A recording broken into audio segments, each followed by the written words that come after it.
call that changed everything didn't go to the police, the ambulance, or any emergency dispatcher. It rang in the middle of a billionaire's sleepless night on a number no one was supposed to have. Damien Ward was in his study when it happened, the hour where silence feels too heavy and guilt echoes louder than thought.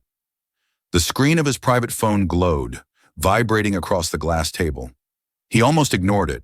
Only 3 people on Earth had that number, and none of them ever called this late.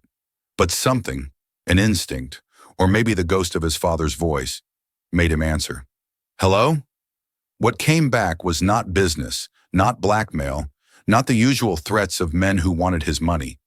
It was a child's voice, small and shaking. Please, the girl sobbed. My mommy fell down. She's not waking up. Damien straightened. What's your name? Sophie, she whispered. Mommy can't hear me. I called Uncle Ryan, but maybe I pressed the wrong thing. I don't know what to do. He glanced at the phone's display. No caller ID, just a city code from East Boston. Listen to me, Sophie, he said, his voice suddenly steady, the way it got in boardrooms or chaos. Is she breathing? A pause. I think so. Her chest is moving, but she won't open her eyes. Good, that's good, Damien said. You did the right thing calling. Tell me your address. She hesitated. I'm not supposed to tell strangers. He forced a breath. You're right, but I'm not just anyone, Sophie. I'm a friend of your uncle's. You did the right thing. I'm going to send help, but I need to know where you are. There was silence and then a small voice, barely above a whisper. Red door, apartment 3B, above Jimmy's tools. He was already on his feet. Stay with your mom, okay? Keep talking to her. Don't hang up. Damien grabbed his keys and coat, moving fast. The city outside his penthouse window glittered like a lie. Every bright light built from someone else's shadow. He took the elevator straight to the garage, the phone still pressed to his ear. Sophie, can you tell me what happened? She was cooking, the girl said. Then she sat down and said she was dizzy. She tried to stand up, but she fell. I tried to shake her. Okay, you did great, Damien said, sliding behind the wheel of his black SUV. Do you see the clock? Tell me what time it says. 8:47. Good, I'm 10 minutes away. Keep the door unlocked. Can you do that? Yes. He started the engine, the sound filling the underground garage like thunder. For once, he didn't think about headlines or cameras. He didn't think about Lucent Corps' stock price or the charity gala he'd left halfway through. All he could hear was a little girl's uneven breathing through the phone and the thud of his own heart keeping pace. The neighborhood was older, the kind developers like to call up and coming, meaning forgotten. Damien pulled up beside Jimmy's Tools, a faded hardware store with a flickering sign, and spotted the narrow red door. He left the car running and climbed the stairs 2 at a time. He knocked once. Sophie? The door opened just enough for a small face to appear. She couldn't have been more than 7. Her brown hair was tangled, her eyes wet but steady. You came, she said. He nodded. Where's your mom? Sophie pointed toward the couch. The apartment smelled of burnt onions and lavender detergent. A woman lay there, pale, motionless, except for shallow breaths. Damien knelt beside her, pressing 2 fingers to her neck. Pulse, weak, but there. He looked around quickly. Has she eaten? Does she take any medicine? Sophie shook her head. She didn't eat dinner. She said she was tired. He noticed the dark circles under the woman's eyes, the empty water glass, the faint bruise forming on her temple from the fall. Okay, he murmured. She's dehydrated and probably fainted. He lifted her gently, she was lighter than he expected, and laid her flat on the floor. He loosened her blouse collar and checked her breathing again. Sophie hovered near his shoulder, watching every move. Is she going to die? No, he said firmly. She's going to be fine. He reached for his phone. I'm calling an ambulance. Stay right here. When the dispatcher picked up, he gave the address and explained the situation with precise calm. Old habits from a life of controlling chaos. By the time the paramedics arrived, Elena Ruiz was stirring, groaning softly as oxygen reached her lungs. Damien stepped back, letting the professionals take over. Sophie clung to her mother's hand, whispering, It's okay, Mommy. He helped. The EMT looked up. You family? No, Damien said. Just someone who picked up the phone. They loaded Elena onto a stretcher, Sophie climbing in beside her. When the ambulance doors closed, Damien stood there a moment longer, rain beginning to fall, washing the city's grime into the gutters. He should have gone home. Instead, he followed the flashing lights through the wet streets to St. Marin Hospital. Hours later, when the doctors said Elena would recover, Damien lingered in the quiet hallway outside her room. Sophie had finally fallen asleep in a chair, curled up like a kitten. He watched them through the glass, mother and daughter, the world condensed into two fragile lives. And something in his chest shifted. He'd spent years building walls high enough to keep out everyone. Tonight, a wrong number had cracked them open. As he turned to leave, a nurse stopped him. Sir, are you family? He hesitated, then said softly, Not yet. When Elena Ruiz woke, the first thing she noticed was the smell of antiseptic and the hiss of an oxygen line. The second was the unfamiliar man sitting in the chair beside her hospital bed, tall, broad-shouldered, and far too well-dressed to belong in a public ward. Her instinct kicked in before memory caught up. Who are you? She croaked, throat raw and dry. The man stood slowly, setting down the paper cup he'd been holding. My name's Damien Ward, he said. You fainted. Your daughter called for help. Elena frowned, her mind still fogged. The ambulance.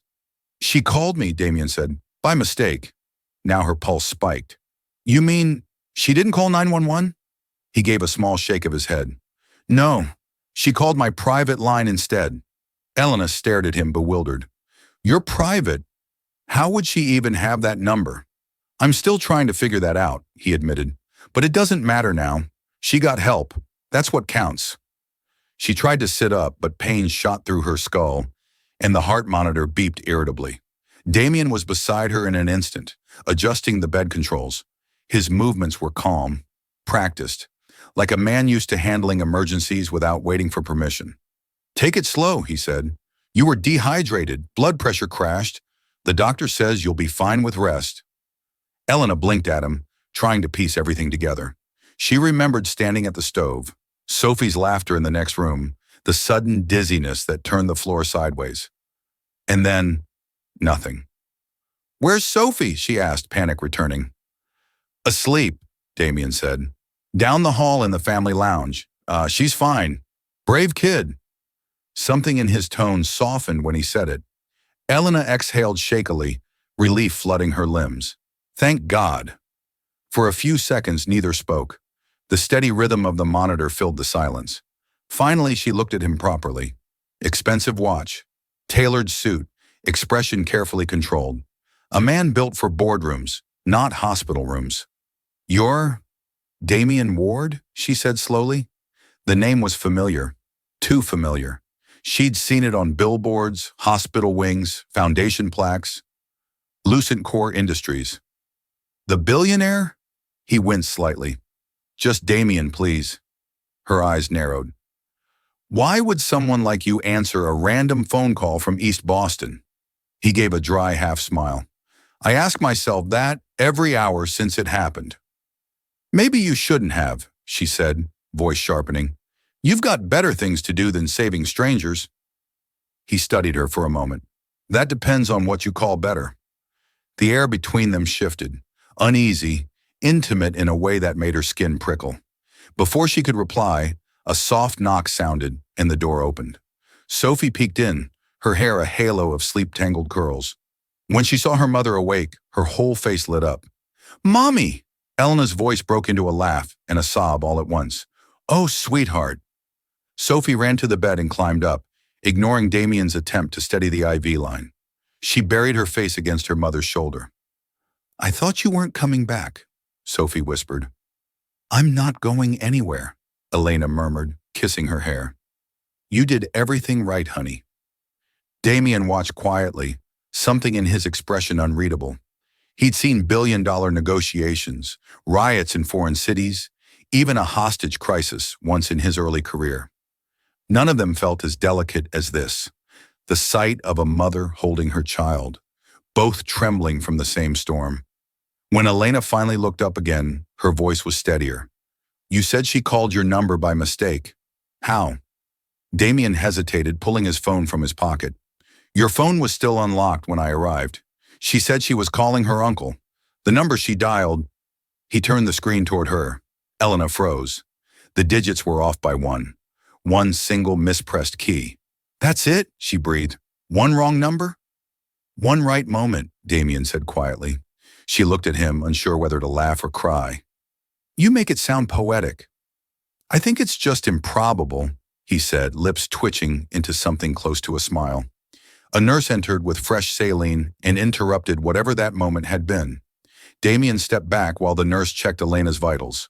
When she left, Elena turned to him again. You didn't have to stay, she said softly. Most people would have dropped us at the ER and left. I don't sleep much, he said simply. Seemed easier to make sure you were okay. She frowned, sensing there was more beneath that calm surface. Why? You don't even know me. He hesitated, then said, Maybe I should have. Before she could press further, Sophie tugged at her mother's sleeve. Mommy, can Mr. Damien come visit us? He helped you?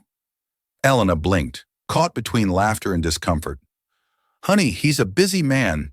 He has meetings. Sophie turned her big brown eyes on Damien. You can come after meetings. He crouched so he was at her level, his voice gentle. We'll see, kiddo. You just take care of your mom, okay? Sophie nodded solemnly as though they'd made a pact. After she drifted off again, Damien gathered his coat. You'll be discharged tomorrow, he said, tone shifting back to business. I've taken care of the bill. Elena stiffened. You what? It's already processed, he said before she could argue. Don't worry about it. That's not charity I asked for. I didn't say it was charity, he replied evenly. Call it a favor. I don't take favors from strangers. Then we're not strangers anymore. He left before she could answer, the door clicking softly behind him. Elena stared after him, her pulse unsteady. Somewhere deep down, a question had begun to form, a dangerous, improbable one. Why did a man like that sound like someone who needed saving too? Elena was released from the hospital the next morning, though she felt far from recovered. The fluorescent lights and polite smiles of nurses had done little to steady her nerves. She signed the discharge papers with a trembling hand, refusing to look at the paid-in-full stamp that mocked her sense of independence. She wanted to tear it up, to march to the billing desk and demand to know who gave them the right. But she knew who had, and she didn't have the energy to fight him. Sophie skipped ahead, holding the crumpled balloon one of the nurses had given her. Can we go home now, Mommy? Yes, sweetheart, Elena murmured. Home. The word felt heavier than it used to. When they stepped outside, the spring air was sharp, smelling faintly of exhaust and rain. A sleek black SUV waited at the curb. Damien leaned against the hood, hands in his coat pockets, posture casual but eyes alert. Elena froze. You have got to be kidding me, Sophie squealed. Mr. Damien. He smiled faintly. Good morning, Sophie. Then to Elena. I figured you could use a ride. We can take the bus, she said coldly. He glanced at her pale complexion, the stiffness in her movements. You shouldn't be standing that long, not after fainting. I'll just drive you home. No agenda. I don't believe in favors, she said. Then call it logistics. For a moment they locked eyes, her exhaustion against his quiet persistence, and something in her gave way. Maybe pride didn't matter when your legs were still shaking. Fine, she said, but only because I don't have time to argue. Sophie climbed eagerly into the back seat. Damien opened the passenger door for Elena without a word, then circled to the driver's side. As the SUV merged into traffic, silence filled the car except for the hum of the engine and the sound of Sophie humming to herself in the back. Do you often pick up strangers from hospitals? Elena asked finally, her tone edged with ice. He smiled without looking at her. Not usually, but then I don't usually get life and death calls from little girls either. She turned to the window, unwilling to give him the satisfaction of a smile. After a few blocks, she said, You shouldn't have paid the bill. I disagree. You don't even know me. I know enough, he said simply. That's exactly the problem, she muttered. People like you think knowing enough means knowing everything. His voice softened. You're welcome to reimburse me if it makes you feel better. Her head snapped toward him. I can't. Didn't say you had to now. Just someday. She glared, ready to argue. But Sophie interrupted from the back seat. Mommy, can Mr. Damien come over for dinner? We can make soup. Elena nearly groaned. Sweetheart, Mr. Damien has very important things to do. Damien chuckled quietly. Soup sounds better than what my assistant calls dinner. Sophie clapped her hands. See, Mommy? He likes soup. Elena sighed. She's impossible once she decides something. I can see that, Damien said. It's a good quality, determined. When they arrived at the apartment, Elena half expected him to drive off immediately. Instead, he followed them to the door, helping carry a small bag the hospital had given her. You really don't have to, she began. I know, he said, cutting her off gently. The door creaked open to reveal the same small living room where he'd first found them. Modest furniture, warm but worn. A family portrait hung crookedly on the wall. Elena, Sophie, and an older man who must have been her late husband. Damien set the bag down near the couch. You keep things neat. Some people have to, she said. He nodded, eyes tracing the photo for a moment. Your husband? Her voice cooled. You ask a lot of questions. He didn't apologize. It helps me understand what I'm trying to fix. She crossed her arms. You're not here to fix anything. You're here because my daughter called the wrong number. Maybe it wasn't wrong, he said quietly. Maybe it was the only one that would answer. Elena stared at him, caught off guard. The sincerity in his tone disarmed her more than charm ever could. Before she could reply, Sophie tugged his sleeve. Mr. Damien, want to see my drawings? He crouched to her level. I'd love to. Elena watched as Sophie proudly showed him her crayon sketches. Flowers, stars, and one drawing of a man in a suit standing beside a small girl with messy hair. That's you and me, Sophie said. You were helping. Damien smiled and something shifted in his expression. Something raw and fleeting, as if he saw himself reflected in those uneven lines. You're quite the artist, he said softly. When he stood again, he turned to Elena. If you need anything at all, call me. My real number this time. She took the card he held out, though reluctantly. I don't need your money, Mr. Ward. Then take the number anyway, he said, for emergencies. Their eyes met for a heartbeat too long before he turned to leave. As the SUV disappeared down the street, Elena leaned against the doorway, card still clutched in her hand. Sophie tugged her sleeve. Mommy, she said, he's nice. Elena looked down at her daughter and whispered, sometimes the nice ones are the hardest to trust. But even as she said it, she slid the card into the drawer beside her bed instead of the trash. It had been 3 days since Damien last saw her. He told himself that was fine, that his part in the story was over. But the truth was, the quiet wouldn't let him rest. Every time he tried to focus on work, the same image returned. The tired nurse with guarded eyes, her child's small hand gripping his sleeve as though she already knew he wouldn't stay. Damien had built his life on control. Control of markets, of people, of outcomes. But control couldn't quiet a conscience that had finally woken up. When his assistant Jonas stepped into the office that morning, Damien was staring at a file projected onto the glass wall, a hospital audit report from 3 years ago. Sir? Jonas asked cautiously. You've been at this since dawn. You're not due in until... Who handled the procurement for St. Maron Hospital's cardiac wing? Damien interrupted. Jonas blinked. That's one of our subsidiaries, MedCore Systems. Why? Damien tapped the screen. Because I think someone buried something. He zoomed in on a line item. Equipment recall notice. Voided. I want every transaction record from that period, Damien said. Vendor lists, quality reports, internal memos, everything. Jonas hesitated.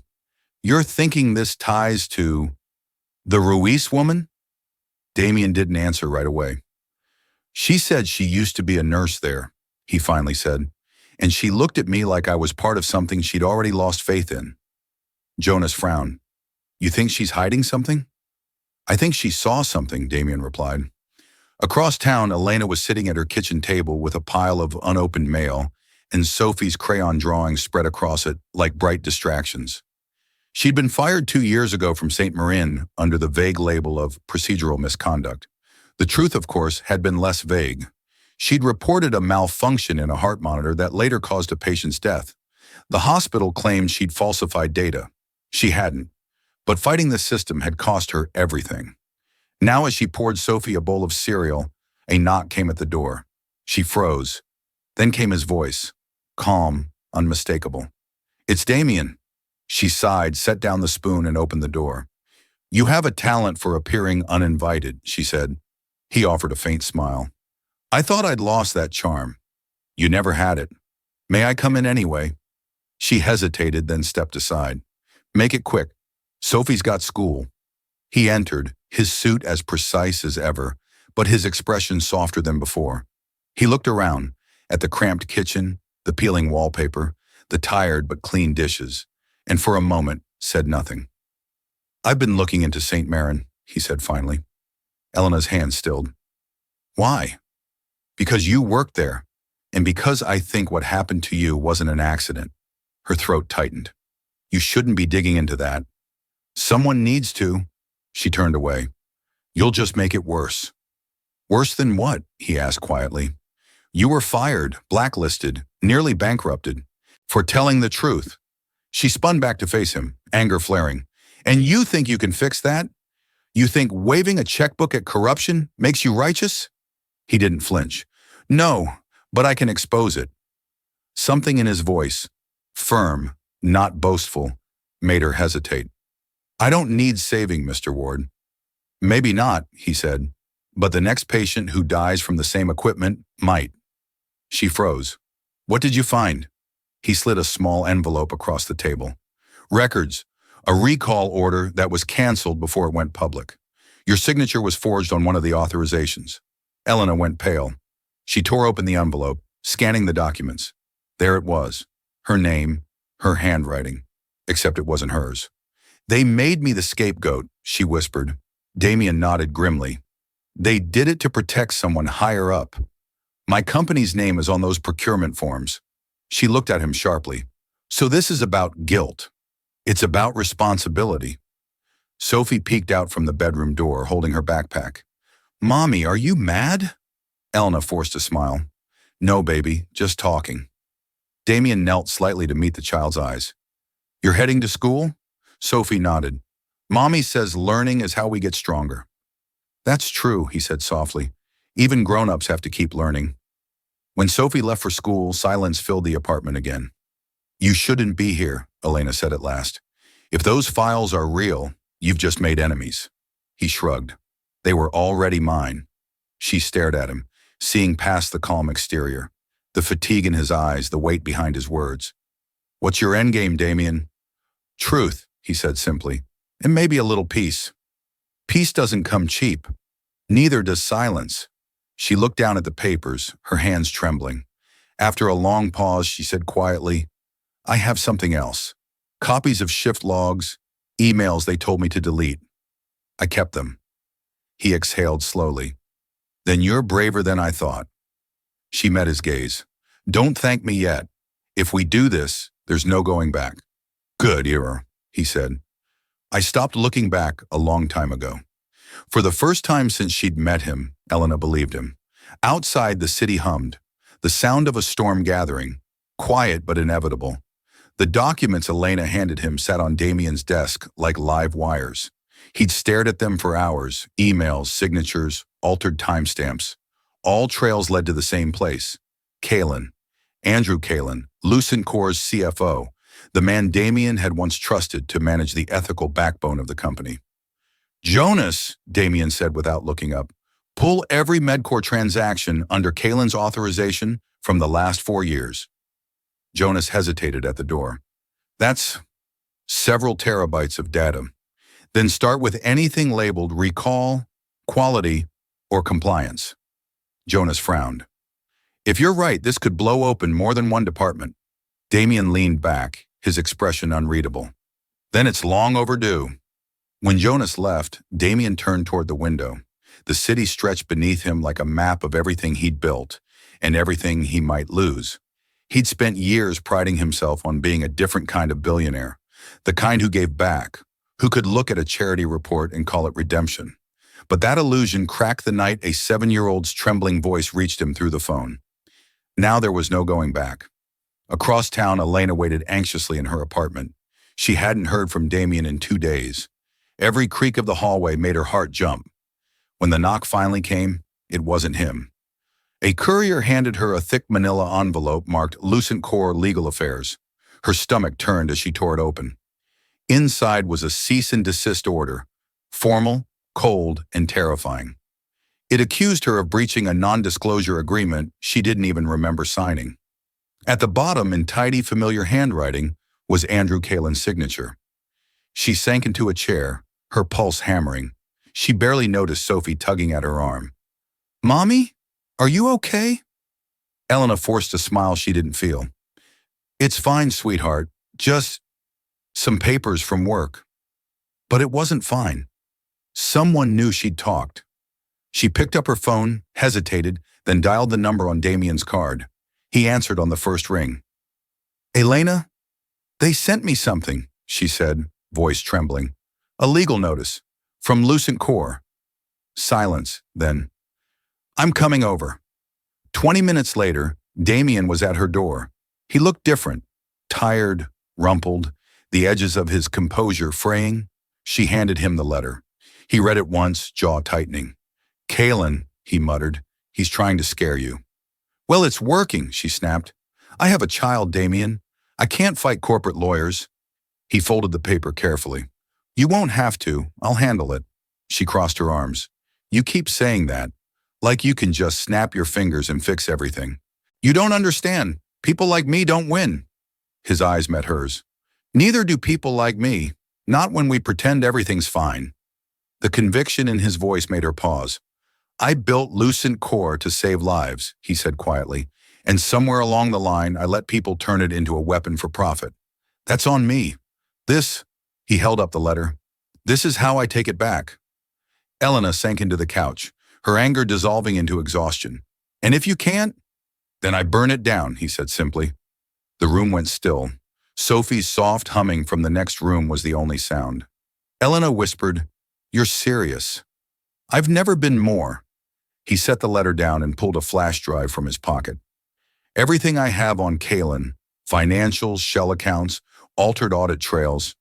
It's enough to bury him, but I need your documentation to prove intent.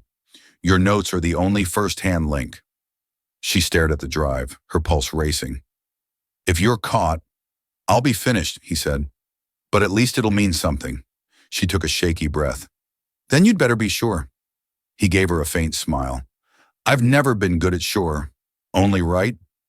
By nightfall, they were sitting at her kitchen table, laptops open, paper spread across every inch of space. Elena pointed to a discrepancy in one of the invoices. "See here? The batch number on the equipment doesn't match the shipment record. That's why I flagged it." Damien leaned closer, studying the data. "And Kalen signed off anyway." "Exactly. Then 2 weeks later, a patient coded on that faulty monitor." He nodded grimly. "Connor Ruiz." Her eyes widened. "You remember the name?" "I remember all of them," Damien said softly. For the first time, she saw something in his face that wasn't control or confidence. It was grief. She reached across the table, resting her hand lightly on his. "You're not the villain here, Damien." He looked up, a flicker of something unguarded passing between them. "Then why does it feel like I am?" Before she could answer, his phone buzzed. A single message flashed across the screen. From Jonas Clark. "They know. Pulling audit logs triggered an alert. Kalen's legal team is on it." Damien's expression hardened. He rose quickly, slipping the flash drive into his pocket. "What is it?" Elena asked. He met her eyes. "It started." Outside, rain began to fall. Slow, relentless, the kind that seeps into everything. Elena watched from the window as Damien stepped into the downpour, the black SUV's lights slicing through the mist. For a moment, she wondered if she should call him back, tell him to stop before the damage became irreversible. But deep down, she knew it was too late. The truth had already left the station. The news cycle devoured them within hours. By sunrise, every major outlet had run the story. By noon, the world had picked sides. Whistleblower nurse fakes data to frame billionaire philanthropist.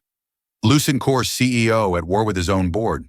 Corporate corruption or media witch hunt? The truth was lost somewhere between headlines. Elena's name trended beside words like fraud and liar. Her apartment door rattled twice that day from reporters pretending to be deliverymen. She stopped answering knocks. Damien had told her to keep her phone on, but by the time his call came through, her hands were shaking too badly to hold it. "Elena," his voice came through the line, low and controlled. "Are you safe?" "I don't know," she whispered. "They're outside. They know where I live." He swore under his breath. "I'm sending a car. Leave everything but essentials. Sophie, too." "I can't just run." "Yes, you can," he said firmly. "They've released your personnel file. The hospital's painting you as unstable. If you stay, they'll destroy you in the press before the truth even lands." Her throat closed around panic. "My daughter, she'll be safe," Damien said. "Trust me." She wanted to say no, wanted to tell him she'd had enough of men who promised safety and delivered ruin.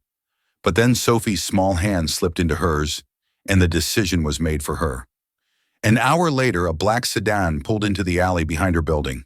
Jonas stepped out, trench coat drawn against the cold.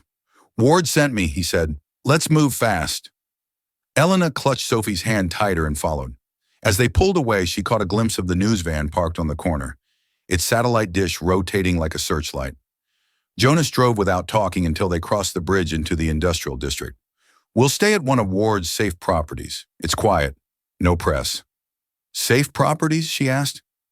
"He used to work with human rights groups," Jonas said. "Learned early that saving people makes enemies." Sophie watched the rain streak down her window. "Is Mr. Damien in trouble?" Jonas glanced at her in the mirror. "He's been in trouble his whole life. He just hides it better than most." When they arrived, the building looked nothing like a billionaire's hideout, just a weathered brick townhouse surrounded by ivy and silence. Inside, the air smelled faintly of dust and cedar. Jonas guided them upstairs, pointing to the spare bedroom. "Stay put. Food's stocked. There's a second exit through the kitchen if anything goes wrong." Elena nodded, still too dazed to argue. He lingered a moment. "He's risking everything for this," Jonas said quietly. "You should know that." She looked up at him. "Then tell me why." Jonas hesitated. "Because he believes in ghosts. He lost a son in a hospital years ago. Different circumstances, same kind of negligence. This case, it's not just business for him." The room went silent except for Sophie's soft humming as she arranged her stuffed rabbit on the pillow. "Does he ever sleep?" Elena asked. Jonas smiled faintly. "Not when he's trying to save someone." At Lucent Core headquarters, Damien hadn't slept either. Catherine had turned the boardroom into a war room. Screens lined the walls, displaying real-time analytics of every article, comment, and stock fluctuation. "The smear campaign's coordinated," she said, pointing to the data feed. "Anonymous accounts, boosted posts, identical phrasing across platforms. Kalen's PR firm is flooding the internet before the federal inquiry can catch up." Jonas's voice came over the speaker. "She's safe for now. The kid's asleep." "Good," Damien said. He turned to Catherine. "Then we shift strategy." She raised a brow. "To what?" "Truth," he said simply. He motioned for her to bring up the video file from the USB Elena had given him, the surgical logs from Connor's case. The audio played again, beeping, flatline, the nurse's desperate voice. Catherine's expression hardened. "You're going to release this?" "Yes." "Damien, that's a HIPAA violation." "It's also evidence of corporate manslaughter," he said, "and it's already been buried once. I'm not letting them bury it again. You'll destroy Lucent Core." "I'll rebuild it clean," he said. "Or not at all." He pressed the intercom. "Jonas, I'm sending you a secure upload. Make sure it reaches every major outlet, uncensored." "Copy that." That night, while the world scrolled and argued, a single 2-minute video began to spread online. It showed no faces, only a heart monitor that failed to sound an alarm while a boy's vitals dropped. Subtitles told the story: Connor Ruiz, age 7, equipment failure due to defective procurement, whistleblower terminated for reporting it. The video had no music, no logo, no narration, just truth and silence. By morning, it had 30 million views. Elena woke to the buzz of her phone and the sound of Sophie's laughter. She turned on the television expecting another barrage of lies. Instead, a headline flashed across the screen. Leaked footage confirms hospital negligence in child's death. Former nurse's report corroborated. She sat down hard on the edge of the bed, tears blurring the words. Sophie looked up. Mommy, are we not in trouble anymore? Elena pulled her close.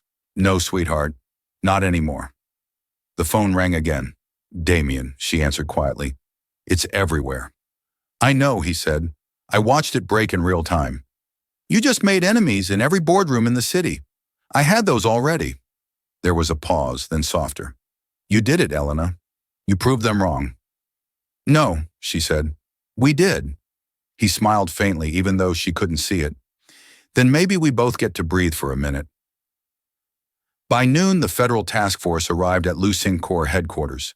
Cameras swarmed as Kalen was escorted out in cuffs, shouting about lies and political agendas. His lawyer's voice was drowned out by the crowd. Damien watched from his office window, jaw tight but expression calm. Jonas entered quietly. It's over, he said.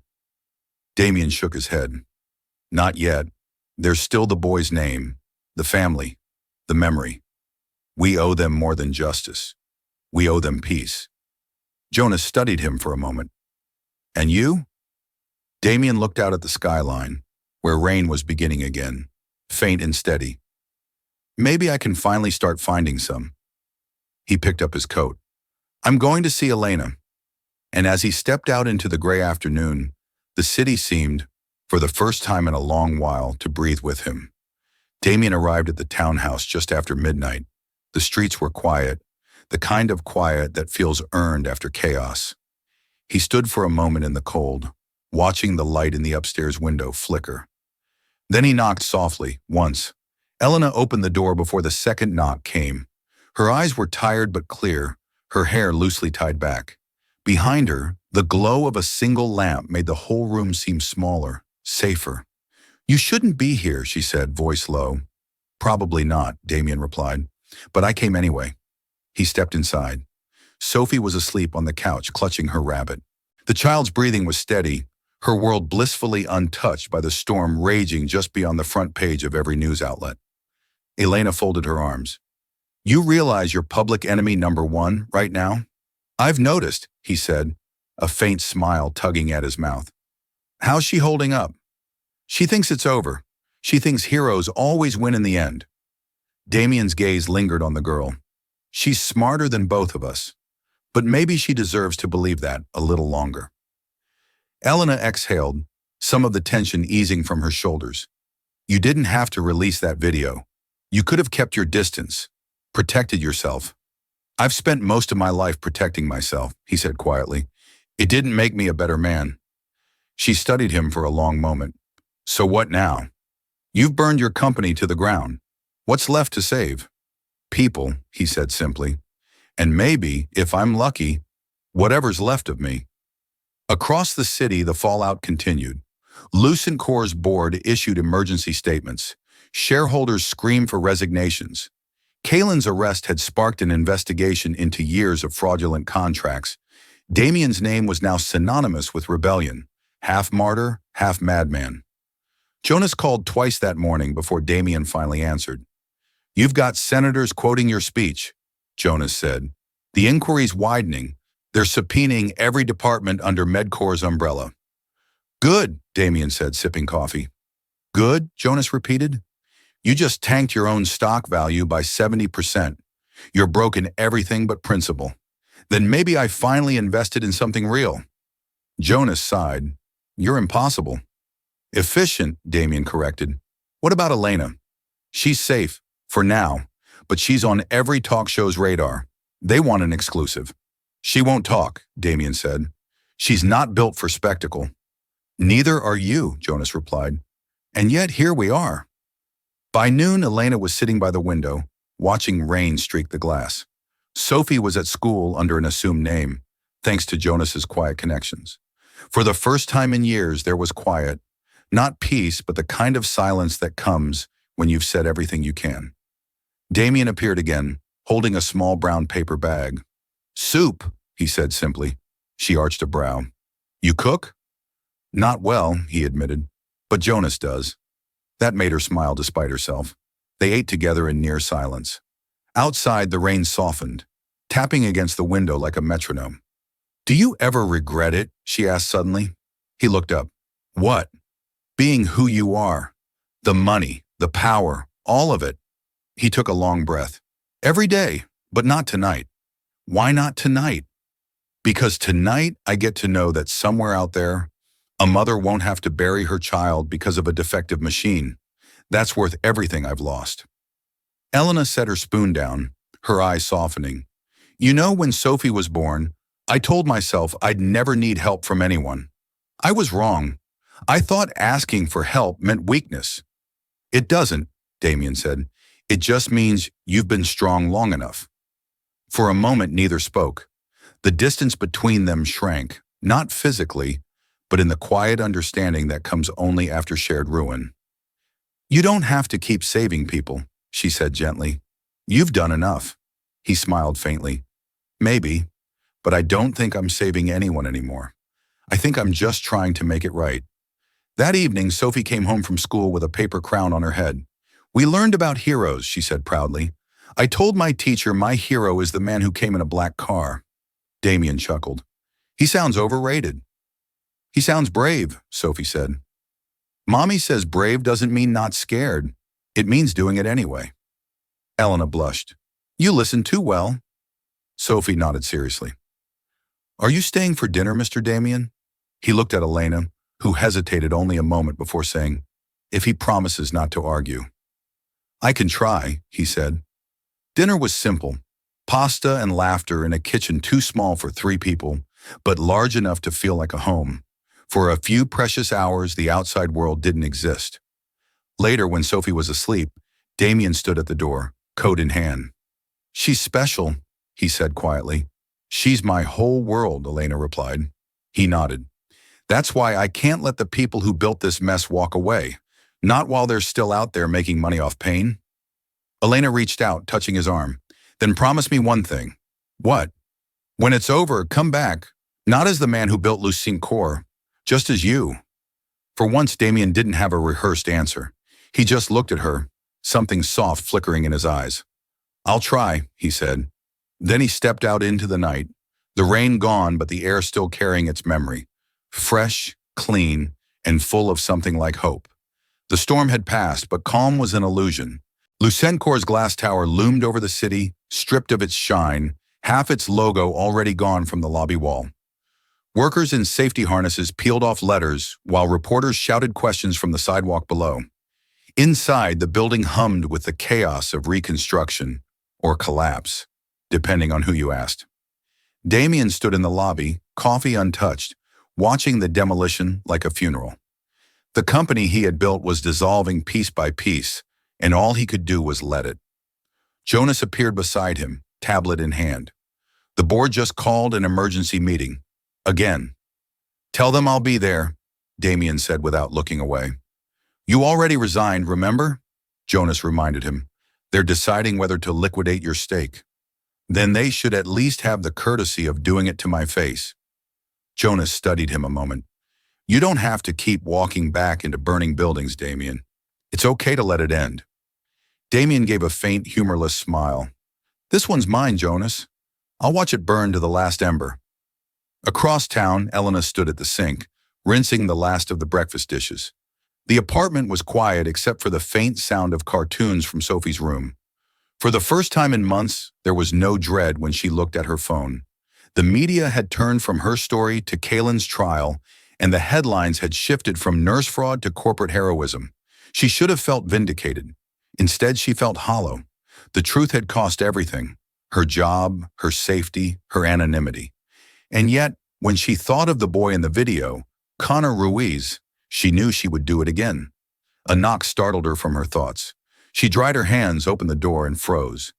Damien stood there, his tie gone, his eyes rimmed with exhaustion. You look terrible, she said softly. He managed a faint smile. That's the most honest thing anyone's told me all week. She stepped aside to let him in. Coffee. He nodded, too tired to speak. When she handed him the mug, he wrapped both hands around it like it was something living. They're voting to dismantle Lucent Core, he said finally. The board blames me for everything. Investors want blood. You expected applause? She asked gently. I expected silence, he said. Turns out, greed doesn't go quietly. Elena leaned against the counter, watching him. So what happens now? I'm not sure, he admitted. Jonas thinks I should walk away, start something smaller. I don't even know what that means anymore. It means you start clean, she said. Like the rest of us. He looked up at her, eyes searching. You make it sound easy. It isn't, she said, but it's real. That afternoon, Damien returned to the boardroom for the last time.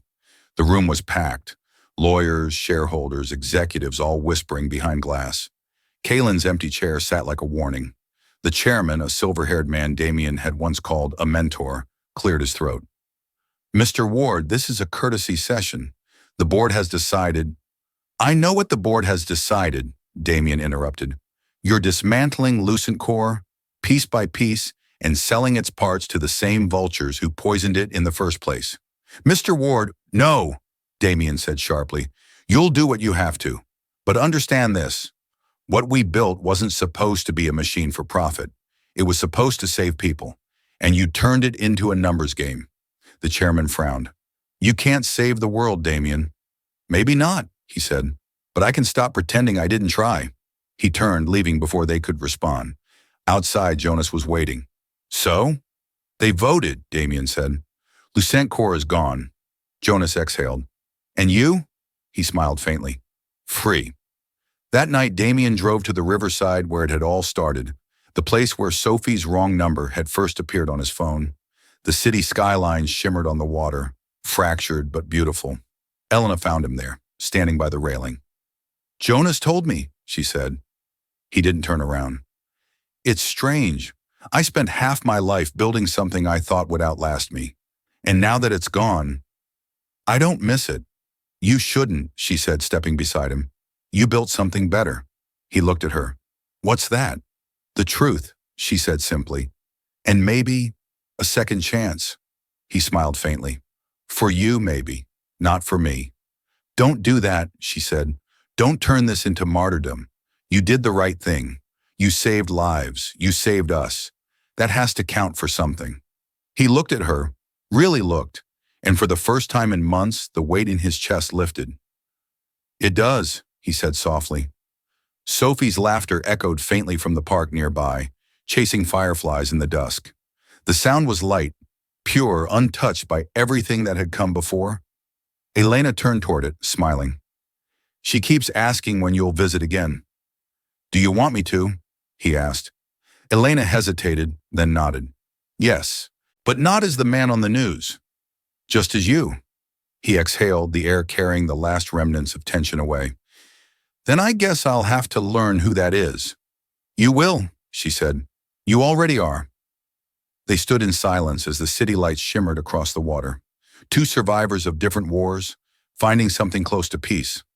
The next few weeks passed quietly, almost suspiciously so. The media had moved on. Lucent Core was no longer the headline. Now it was just a cautionary tale buried beneath new scandals and market crashes.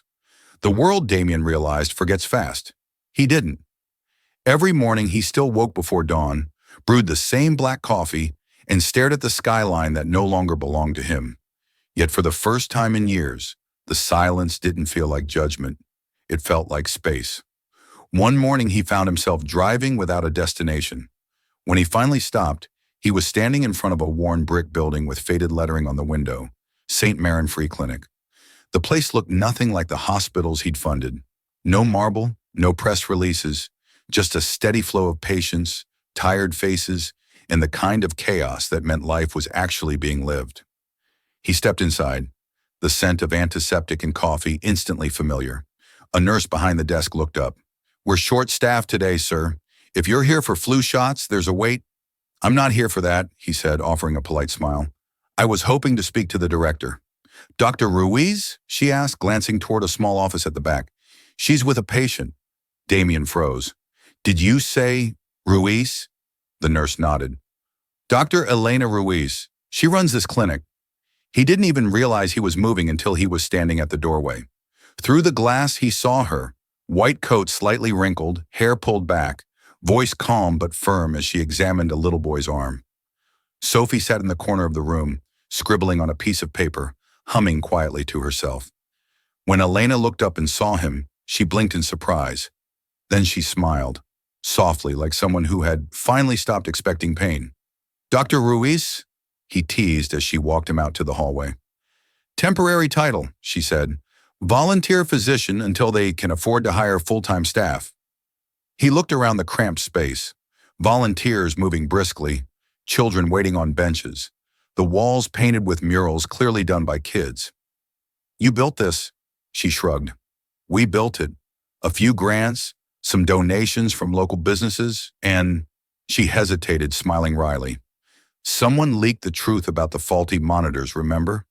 After that, hospitals started sending us equipment they didn't want to be associated with anymore." "Let me guess, you repaired it all yourself?" "With help," she said. "Turns out I'm good with things that are broken." The words lingered between them. He smiled faintly. "You could have taken a job at any hospital after the inquiry cleared your name. Why here?" "Because this is where the people who don't make headlines come," she said. "The ones no one remembers until it's too late." He nodded slowly. "Then maybe I came to the right place too." Elena studied him. "You're not here to rebuild Lucincourt, are you?" "No," he said quietly. "I'm here because I'm done building monuments to guilt." Her expression softened. "Then what are you building now?" He hesitated, looking at the sunlight spilling through the clinic's cracked windows. "Maybe something small, something that doesn't need my name on it." By late afternoon, the clinic had emptied. Sophie tugged on Damien's sleeve as he helped stack supply boxes. "Mr. Damien," she said, "do you know how to paint?" He looked down at her. "Depends on what we're painting." "The wall," she said seriously, pointing to a blank section near the waiting chairs. "Mommy said everyone who helps gets to leave a mark." He crouched beside her, amused. "And what would you like me to paint?" She tapped her chin, thinking hard. "A big hand holding a small one, like when you helped Mommy that night." His throat tightened. "That's a good idea, Sophie." "Then you can sign it," she said, "but only small. Mommy says big names don't fit in little spaces." He laughed softly.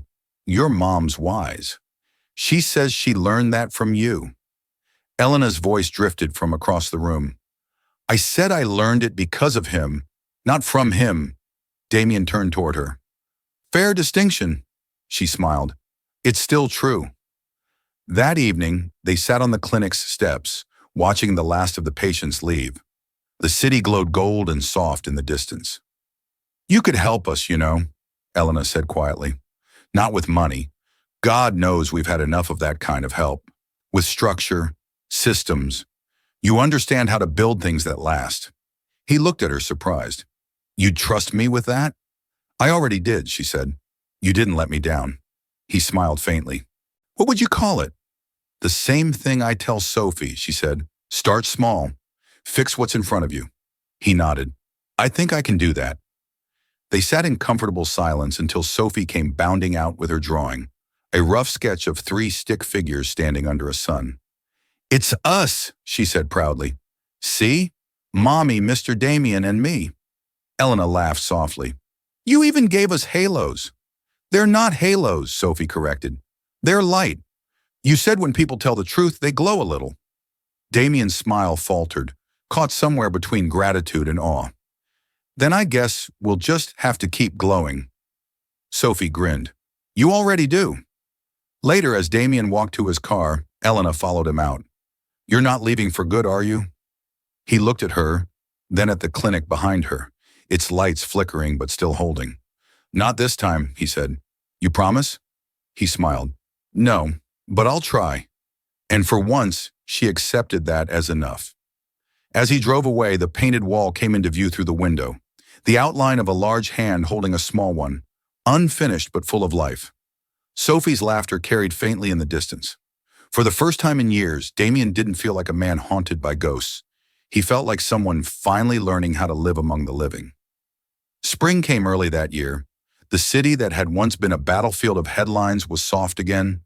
Streets washed clean by rain, trees budding over sidewalks, the hum of life returning to ordinary rhythm. It had been 6 months since Lucent Core's fall, and Damian Ward was no longer a name people whispered. The world had found new scandals, new distractions. He was grateful for the anonymity. Now he spent his mornings at the clinic, not as the billionaire benefactor or disgraced CEO, but as Damian, the man who showed up with coffee and rolled his sleeves to help stock shelves or fix broken heaters. He'd traded polished suits for rolled-up flannel sleeves, boardrooms for waiting rooms, and somehow that felt like freedom. That morning, Elena was already there, sorting through a box of donated supplies. She wore her white coat, hair tied up, sleeves smudged with ink and bandage dust. When she saw him walk in, she smiled. A real, unguarded smile that still managed to catch him off guard every time. "You're late," she said. "I brought peace offerings." He held up 2 paper cups. "Coffee?" "And a muffin, half crushed, but it's the thought that counts." She laughed, shaking her head. "You've learned humility. I'm impressed." He grinned. "You taught me the hard way." She handed him a clipboard. "Inventory needs updating. You up for it?" "Only if Sophie's supervising. She keeps better records than I do." As if on cue, Sophie appeared from the back room, wearing a tiny volunteer badge that read, "Junior Helper." She looked proud of it. "I already counted the gloves and the bandages," she announced. Damian knelt beside her. "Did you check expiration dates?" Sophie gasped as if realizing a great oversight. "Not yet," he winked. "Then we've got work to do." Elena watched them with a soft expression that mixed amusement and affection. There were moments when the world around her blurred, when the clinic's chipped walls, the faint hum of broken lights, and even the ache of her own past seemed to fade. Moments like this, where life felt almost whole again. By noon, the waiting room was full. Damian handled the front desk while Elena moved from patient to patient with quiet precision. There was no hierarchy here, no corporate pretense, just people helping people. At one point, a man with a cane approached Damian at the counter. "You're Damian Ward, aren't you?" Damian hesitated. "I used to be." The man smiled. "Saw your name once on a hospital wing. Thought it was just another rich guy buying guilt. Didn't expect to find you here handing out clipboards." Damian's lips quirked. "Neither did I." The man nodded slowly. "Whatever you did before, you're doing good now.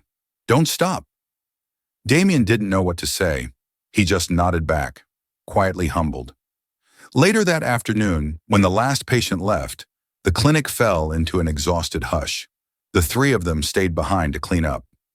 Sophie doodled on the dry erase board while Elena finished notes at her desk. Damian repaired a flickering light above the door. "You ever miss it?" she asked suddenly. He looked down from the step stool. "Miss what?" "The old life. The power, the boardrooms, the headlines." He thought for a moment, then shook his head. "I thought I'd miss it. I thought it was who I was. But the truth is, it was noise. This," he gestured around the room, "this feels like the first time I've actually been useful." She smiled faintly. "You always were. You just didn't know it." He stepped down, standing close enough to catch the subtle warmth of her presence. "You sound like you're giving a diagnosis."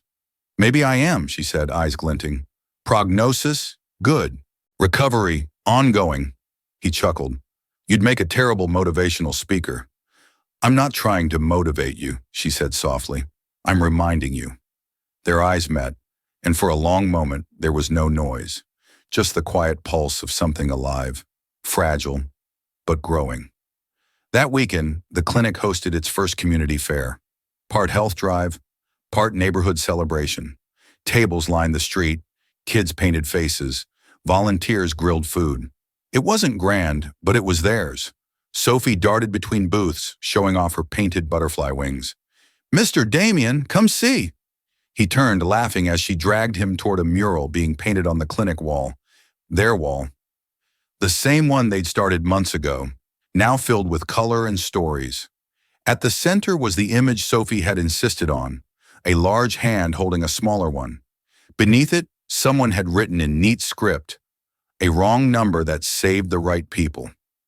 Elena came to stand beside him, eyes shining. Sophie thought of the inscription. He looked at her. She's got your heart.